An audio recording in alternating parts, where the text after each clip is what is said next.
سبيل الدموع سبيل مريح تنهدى يا صاحي كي تستريح.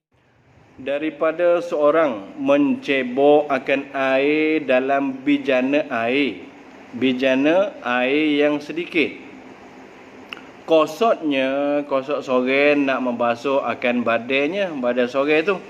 Daripada janabah, daripada mandi junub. Daripada mandi junub. Satu masalah. Dan adalah ia kemudian daripada niat mengakikkan janabahnya. Dan adalah ia sore tu, niat dia tadi, daripada niat mengakikkan janabahnya dengan niat yang muktabar.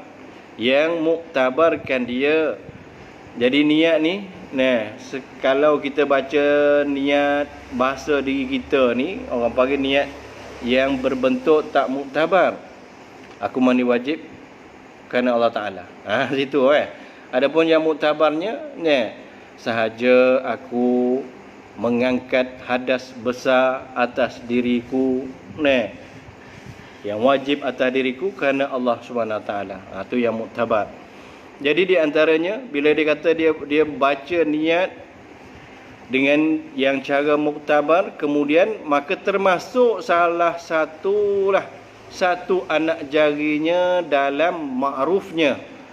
Dia ada ghin tu, bukan ghin, dia ain. Dalam ma'rufnya, dalam ketahui dia yang diambil daripada bejana air itu, maka adakah jadi yang demikian itu daripada ma'ruf dia tahu tadi tu, air itu jadi mustamal atau tiada. Taswir masalahnya di sini iaitu seorang ni dia berjunub. Bila kata dia berjunub, maka dia wajib mandi. Bila dia nak semaya. Kalau dia tak mau semaya lagi, tak sah semaya lagi, maka tak diwajibkan lagi, tak diharuskan lagi dia untuk bersegera mandi. Tak harus dia bersegera mandi. Macam kita kata, kalau kebanyakan kita, orang-orang kita ni, kalau macam Malay dia bersetubuh, tak ada nak semayang ke apa, subuh lambat lagi. Dia berjunub, dia berjunub Malay, lepas tu tak ada nak semayang gapo-gapo ni. Semayang subuh lambat lagi. Maka dia tidur. Tidur, perbuatan dia tidur tu hukum dia makruh. Dalam perbuatan kita setelah kita berjunub ni, minum, makan, makruh. Tidur tu pun makruh juga. Disunatkan kita bersegera mandi junub. Kita mandi sudah ada. Lepas tu kita nak tidur pun boleh tidur. Kita nak makan pun boleh makan. Situ. Tapi bila mana kita tak apa? Kita tak ada berhajat kepada nak semayang. Nak semayang sunat pun dah. Semayang fardu jauh lagi. Semayang subuh contoh kata. Maka kita tak berhajat kepada semayang, tak disunatkan supaya kita bersegera kepada mandi. Bila tak disunatkan, tak apalah, duduk tara beg tu pun tak apa. Sehingga kan janganlah sampai kita makan minum lah. Kalau makan minum tu jadi makruh. Jadi bila kata dia berjunub, maka dia nak mandi. Bila nak mandi, yang ada pada diri dia iaitu air yang sedikit. Satu bijana. Umpamanya kita kata satu beldi, satu grebol, satu timba, satu bekas air yang sedikit. Bila air sedikit kita nak mandi, kita terkadang-kadang zon dalam diri kita kata air itu tak cukup. Air itu tak cukup nak meratakan tubuh badan kita dengan mandi junub ni, tak cukup. Maka orang ni tadi dia buat apa? Dia mengangkitkan air tadi dengan tangan dia. Niat ke apa? Niat nak mandi wajib. Tangan dia tu masukkan dalam air tu tadi. Adakah air tu tadi jadi mustakmal?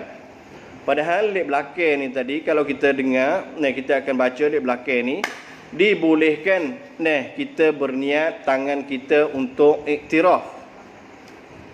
Iktiraf sini. Tengok sini, maka dijawabnya adalah kosoknya hendak memindahkan air itu Jadi memalingkan baginya daripada air dalam satu kendi, satu bijana tadi tu, bila diambil air daripada situ, daripada jadi air itu mustakmal, maka iaitu seperti niat iktiraf. Maka di sini kita kena share pula. Kita kena ingat dalam masalah iktiraf. Apa masalah iktiraf?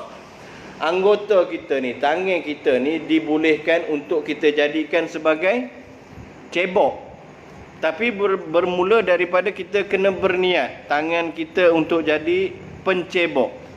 Bekas air yang sedikit, bekas air yang sedikit, kita ambil air semayang dalam tu. Boleh? Bila kita niatkan tangan kita cebok, maka air tu tak jadi mustakmal.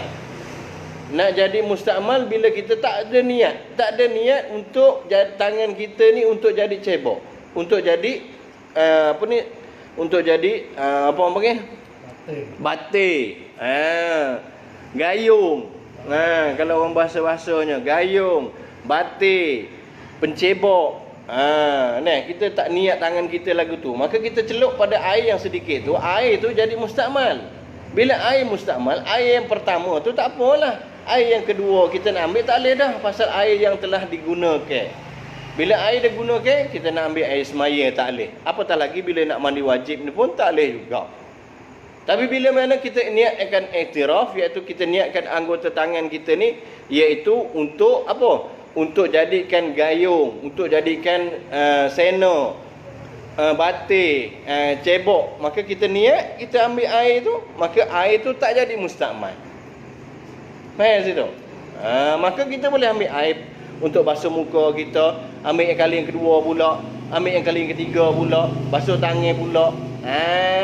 Tapi air yang pertama jangan jatuh semula kepada bekas yang ada berisi air yang sedikit tu. Kalau dia jatuh situ, jadi air tu mustakmal, air yang pertama. Air kedua, ketiga tak apa. Nampak? Jadi kita boleh niat tangan kita ni untuk jadi cebok. Disunatkan sebelum kita untuk niatkan tangan kita untuk jadi cebok tu tadi, untuk jadi gayung, kita curahkan sikit di luar. Macam kita kata timba ataupun beldi ni tadi. Maka satu bekas air yang sedikit ni kita tuai dulu tangan kita, kita basuh dulu. Kita basuh tangan kita. Lepas tu kita niat untuk jangan kita jadi cebok. Lepas tu kita celup. Niat basuh muka. 2, 6, celup nak 3. Tapi yang pertama tu jangan jatuh kepada air yang dalam beldi yang sedikit air tadi tu. Faham? Basuh mula-mula tu. Yang basuh mula-mula tu. Sebab yang tu orang panggil wajib. Air yang pertama wajib. Terus sebab itu kita kena cebok. Orang panggil curah luar dulu. Curah luar. Lepas tu masalah ni dia tanya bagaimana? Masalah ni bila dia nak masuk tadi, air tangan dia masuk dalam tu. Tak ni Abu Dawud kata apa? Dia kena tolak luar tu curah luar tu. Tapi ni tak, bila dia pergi tangan dia masuk dalam tu. Tu masalahnya.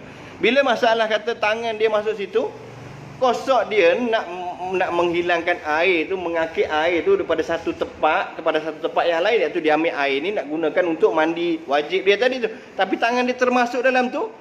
Maka di sinilah ulama kata, Syekh Daud nakalkan, iaitu seperti niat iktiraf juga, maka dibolehkan lagi, tak ada masalah.